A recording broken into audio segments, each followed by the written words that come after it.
First and foremost, let's not forget why we're here, in the bigger picture, getting justice for all the families who have not gotten it yet. We won't forget their names: Breonna Taylor, Jacob Blake, George Floyd. The list goes on. But now basketball. Rook, man, he came in ultra confident, which was impressive. I always liked this game from the day he came here, and I thought he could bring a lot to us. I just think he needs more minutes behind the wheel, to get comfortable. But Bron did a great job, and all the vets around him did a great job of making him feel comfortable. Bron came in the huddle, gave him the ultimate green light to just hoop. Listen, we got your back. Don't worry about anything else. Just play basketball, and we'll direct you where you need to go, where to be, and we'll cover for you, whatever mistakes you make. So he came in, played his game, and did what we know he can do. And I said, I've seen some special things from him, and I think he's going to be a great player in this league one of these days. So I'm looking forward to watching him grow.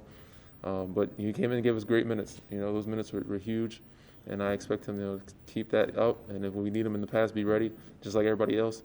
And I commend our bigs for being able to take the role of knowing that this series is a different type of series, not be able to play, but be on the bench and give us the input and perspective and cheer us on and give us the energy we need, because those guys are our backbone, JaVale and Dwight and all those guys on the sideline. But, for them to accept that role and accept the fact that, we need to play a little smaller, a little faster, and being okay with it is huge for us. Thanks. Kyle? Danny, obviously, you played titles and the stakes are higher when it's in the finals, but do elimination games just get harder as the rounds, or do closeout games get harder to play as the rounds go? Elimination games are hard regardless of the round. It's always hard. It's the hardest game to win. Because a team has nothing to lose and they're fighting for their lives. So they're going to, claw, scratch, sorry, I don't know, speak English these days, and do everything they can to win the basketball game. As you see last night, they never gave up, even though they were down pretty big and we were up pretty comfortably. They gave themselves a chance. And we got to do a better job of staying mature and keeping our foot on the gas and not letting up. But knowing that it's going to be even harder this next game because they don't want to go home. Nobody wants to go home. They're in this bubble for a reason. And, they want to win a championship too. And they believe they can. So we got to do a good job of hopefully jumping on early like we did and then keeping that same force going throughout the game. Michael? Danny, how long did it take you to have game night when you show up to the arena to start not thinking about the weird environment and that it just feels like basketball? Did that take you a few weeks? Yeah, it took a while, and at times it still takes, because even when certain plays happen, it kind of brings you back to, it's kind of like a pickup game, it feels like sometimes. Because when there's big plays, you try to celebrate, is not that energy that you need. But also, you don't get too down. The momentum doesn't shift as much either. So when another team goes on a run, or if you're in their building, you don't feel as worried about the run continuing, because you can kind of stop the bleeding, stop the run, and not worry about the fans getting their adrenaline going. So the energy is just not there, and it took a while to get used to, and at times it still comes back where you're feeling yourself like, all right, that energy is not there when we need it, or when we need to pick ourselves. We have to do it from our bench. So I said Dwight and JaVale, those guys, Devontae, Kostas on the sidelines for us, Quinn, Duds. So they're all huge for us on that sideline, giving us that energy. But also another aspect of it, we know that the crowd's not going to persuade the other team to play to their best of their ability. So it helps, I guess, kind of. There's advantages on both sides of it. Jeff? Danny, in the regular playoffs, we hear coaches and players talk about limiting distractions. Mm-hmm. Is it different here? Do you need to find some distractions? And what have those been for you?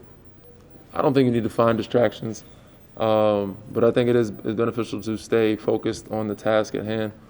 But I do think you need to find some escape sometimes when things aren't going the way you want them to go. But, it also helps you stay on track and not, I guess, deteriorate or just get away from, what the task, what the goal is. So if things aren't going well, you have no choice but to be locked in and to figure it out. And you have trainers on staff 24/7, gyms close by 24/7. You have everything you need right here. And obviously watching games, watching film. So I guess that helps you be less distracted, but it does help.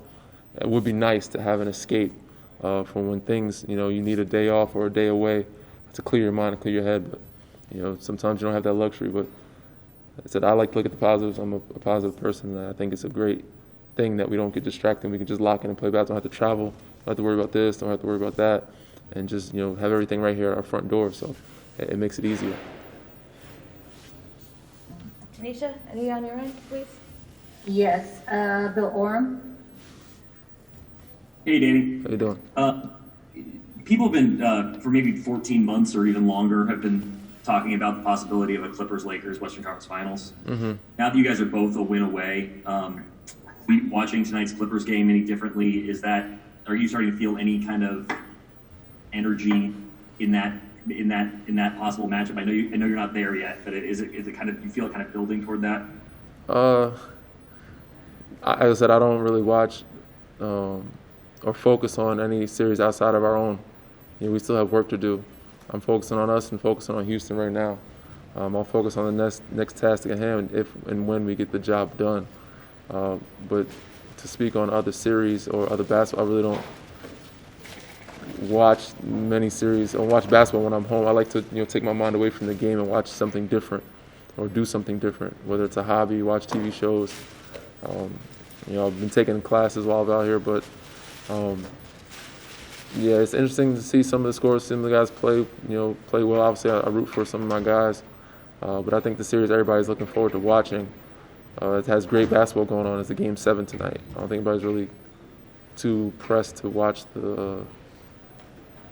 Obviously, it's gonna be good basketball either way, but 3-1 is a little different situation than 3-3. A little bit more stakes at hand, and that series has been unbelievable from start to finish. So it's been pretty unpredictable. I think that's what most basketball fans want to see and want to watch. But I'll prepare for the next opponent when we get there. We're focused on Houston right now. Hey, Danny, Alan Slewa. Just get your thoughts on the defensive side. You guys have had some great games, really great halves. So yesterday, 41 points you guys gave up in the first half. Mm-hmm. Game before that, in the second half, you gave up 38. Is there something specific you're noticing when you guys are clicking on all cylinders defensively? What do you notice, and how is that something that you think you guys can take and obviously into next game? Our defense is not what concerns me. We've always been pretty stable on that side of the floor and always been clicking pretty much on good cylinders. I notice when we're clicking on the offensive end of the floor is when things open up for us.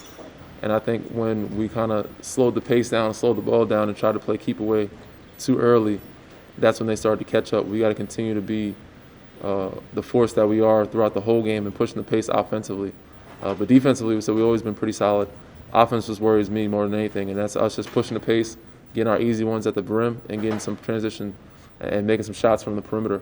So that's our biggest struggle, which is a good sign. So because hopefully we can build rhythm on that, we can get better at that, and so we will be better at that. But defense is not the thing that concerns me most about our team, and it's just night in night out offensively. We're going to be able to put up the points we need to be able to beat teams. And in this day and age, you got to score 115, 120 points, because very rarely you're going to hold teams under 100 points. Luckily enough, we have been able to do so, rating-wise, most games, which has been great. It's been amazing. But we know that going further down, into next games, it's going to be harder and harder each time to keep them under that. So we have to continue to score the ball. Last two, Dennis Freeman. Bless you. Thank you. Cough, I had a little tickle on me. Danny, Okay. You've been really consistent as far as mentioning the names of the victims of police violence. Mm-hmm. Why is that so important to continue to do so? I just want to make sure because it's emphasis before we got down here, and it's emphasis while we got down here. And I feel like it gets lost a lot of times because of the games that are being played every other day. We had a short break because the team took a stand, and we shouldn't have to have that happen for us to be able to discuss it or to reiterate it, to emphasize it, to make it be known. That's a big part of the reason why we're down here, and a big part of us talking to you guys and using our platform and using the media is to make everyone aware of what the bigger picture is. Basketball is great and all. We have a lot of fun. We love doing it. But, our lives, our families, our friends and family, people's lives around us in our communities and in our country is more important than anything else going on with us basketball-wise or work-wise. So we want to make sure that's on the forefront first and foremost. Last question, Harrison. has using your platform like that always been important to you, or is that like, do you remember when that started to be something that you really wanted to make a conscious effort that you were doing? For sure, since the day I got into the league, it was something my dad instilled in me. I can't take credit for it. So since I got drafted, we started doing community stuff around my neighborhood, and started with basketball camps.